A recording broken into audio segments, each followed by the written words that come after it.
Xbox is going handheld, Ubisoft are back in the news once again, Hurrah! and Nintendo dropped some absolutely massive news about the Switch 2. Welcome back to 128KB News. This is your quick bit of gaming news where we catch up in the world of gaming this week in this short news-like video, and this is neither short nor news-like, so it's clickbait from the start. Shoot me down in the comments, I know. I welcome the hate. And let's jump into the first small story of the week, and that is that Call of Duty Mobile, yes, a mobile game, has reached over 1 billion, with a B, downloads. Now, why would you want to play Call of Duty on your latest PS5? No, Black Ops 6 is so last year. Let's play it on mobile. Call of Duty Mobile. I'm clearly in the minority here because there's 1 billion other people that disagree with me about disliking playing games on mobile or playing mobile versions of games.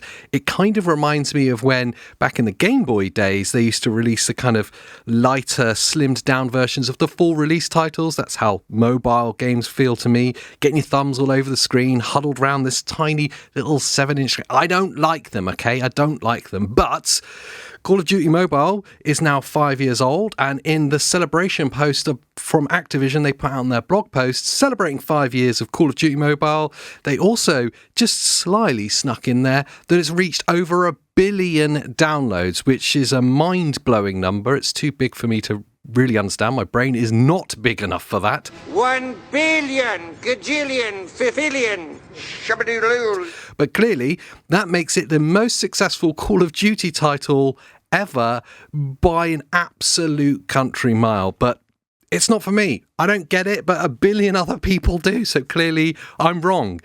Again.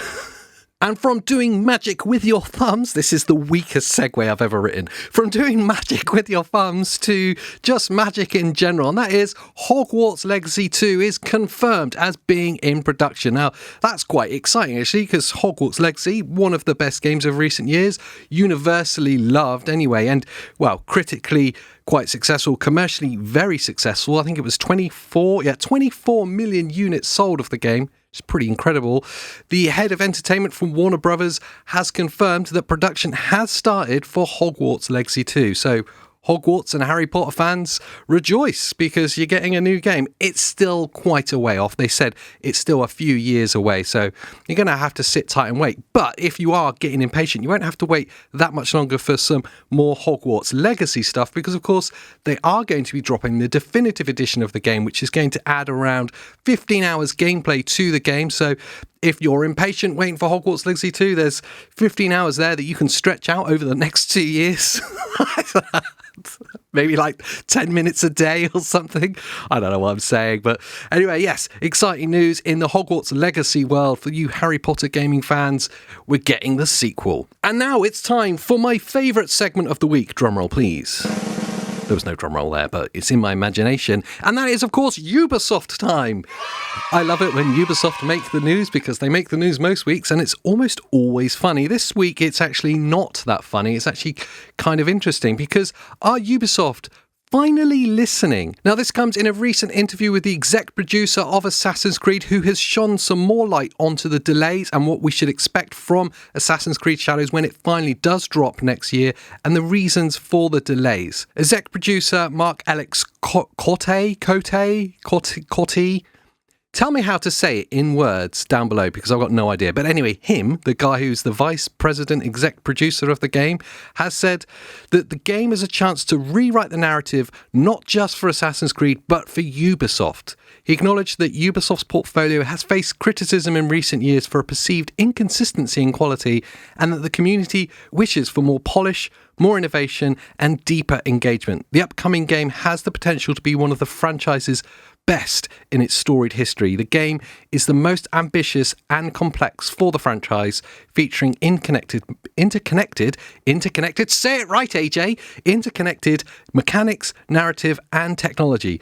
The decision to delay reflects our commitment to delivering an experience worthy of their players' time. So it's clear that the fallout from Star Wars Outlaws was kind of the final straw, not just for us in the gaming community, but also for Ubisoft themselves. I think they've finally listened that a series of crappy releases is enough to give them a bad name. They also have that horrible reputation, that really bad practice of releasing like a half-finished game and just fixing it in a post-launch update, which is something that's kind of forgivable if you're a small developer or a small publisher. But for a company the size of Ubisoft, gamers have really had enough, especially when you consider what they charge for some of their games and the fact that they call them themselves quadruple A releases. Now, I don't even know if quadruple A is a thing. I don't think that makes sense, but Ubisoft do because they make things up as they go along. And as gamers, we're kind of sick of seeing half-baked releases that are fixed after launch. And maybe, just maybe, Ubisoft have finally listened and are going to address that with this delay. It at least sounds like they've got big plans and high hopes for the new Assassin's Creed game when it does drop. Only time will tell. I'm hoping that they stay in the news for all the funny reasons because it gives me something to talk about. But also, I do want a decent game from them at launch at once. For once, at once. I don't know what I'm saying. Okay, this story is from my absolute hopes and dreams, and that is the Xbox handheld rumours are cranked fully to 11 at this point. These go to 11. I, for one, am excited. Anyone who watches or listens to our podcast, and if you're not, go and subscribe, because me and Andy talk about all things gaming. We've talked at length, fantasizing about our desire for an Xbox handheld, and it seems like the rumours are actually cranking up from this a little bit. In an article from Pure Xbox quoting Windows Central editor Jez Corden, they say that a little birdie has told me that we might see genuinely new hardware next year, maybe of some form, for Xbox. I don't think you're going to see hardware at the Game Awards in 2024, but I do think next year is a good year for revealing new hardware, especially hardware that you can hold in the palm of your hand. You can hold it in the palm of your hand. Please be an Xbox handheld, please. In fact, make it hybrid. Oh my God, hybrid Xbox handheld. That would be amazing. I'm here for it. I'm totally hyped for it. I know that there is a slew of options in the PC handheld space. I acknowledge that. And you can play your Xbox games on it. Cool. But I want a fully fledged Xbox handheld. I want the accessibility that you get from PC and the performance you get from that, but with the simplicity of use that you get in the Steam Deck. Now, I've been using the Asus ROG Ally X for a long time now. I think since July when it launched, I managed to get hold of one, and I use it entirely as a Game Pass machine. Yeah, I said it right this time. I didn't say Games Pass. Yes, trigger warning needed. No, I use it entirely as a Game Pass machine. So I'm just playing Xbox games on my Asus ROG Ally X. It's amazing. I have a great time 99% of the time. But then there's that 1% of the time where I'm confronted with Windows 11 UI niggles and trying to control Windows handheld and with a touchscreen, and maybe there's some updates I need to do in Windows Central or whatever it is. You're confronted with the fact that you're in Windows 11. You're reminded of the fact that you're using a PC, which isn't bad in of itself, but when you're trying to control that PC without a touchpad, with just the joysticks and the triggers and the bumpers, it's a really unelegant solution. It's really clunky and uncomfortable to do, and it reminds you that it's not a console. As when we look at the Steam Deck, it's the complete opposite of that. It feels like a console that has PC games on it, that has the accessibility and the broadness of PC gaming, but in a beautifully sleek console-like experience, and that is completely missing from the PC handheld space. So I think it would be an absolute masterstroke to see Xbox step into the handheld space with a hybrid of some form or just an outright handheld, so we can play Game Pass games on the go in a dedicated Xbox machine. Count me hyped. I think Jez Corden is absolutely on the money here. We've talked about this at length, that an Xbox handheld seems nailed on, and well, these rumours won't go away. So let me know what you think in the comments. Are you hyped for it, or do you think it will just be an unnecessary addition to the handheld space? Okay, from hype and hysteria 11 to hype and hysteria at 99? I don't know, is that a scale out of 10? It is now, but strap in for this one because this is a big one. It is the big story of the week, and if you've been on the internet at all, you've probably already seen about it, but that is Nintendo confirming some absolutely huge news about the Switch 2 and also about the monumentally mind-blowing success of the Nintendo Switch so far. Now, this came in a financial report from the Nintendo president, obviously to the shareholders and the other financy people, the ones that wear suits and sit in boardrooms.